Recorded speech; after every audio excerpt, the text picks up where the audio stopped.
Maka menyautlah Ceti Bulang Pandai, ampunlah saya Dek Datuk, karena sudah saya cobai segala sanak itu, tiada mau akan jadi gilingan perahu, melainkan kemenakan sajalah yang mau, sama hidup dan sama mati dengan kita.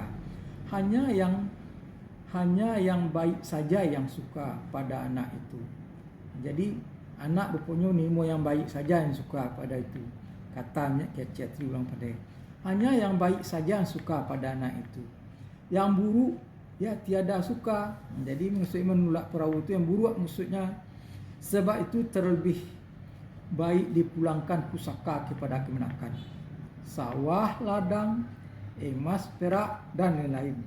Maka kata itu dibenarkan oleh Datuk yang berdua, lalu ditakbilkanlah ke dalam luha dan 3 laras dan 2, sampai karanto-ranto bahwa selama-lamanya pusaka diturunkan kepada kemenakan lagi, tidak kepada anak hingga sampai sekarang ini.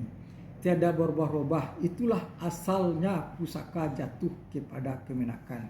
Jadi saya ulang lagi, itulah asalnya pusaka jatuh kepada kemenakan. Demikianlah menurut Tambo tentang asal-usul pusaka tinggi jatuh kepada kemenakan seperti yang diuraikan oleh Datuk Sang Guno Dirajo. Benar tidaknya tentu berpulang juga kepada ahlinya. Sebab bagaimanapun sistem material ini yang jadi anutan orang Minang tetap masih berlaku sampai kini. Dengan begitu, itulah sekitar sekelumit cerita menurut para ahli-ahli.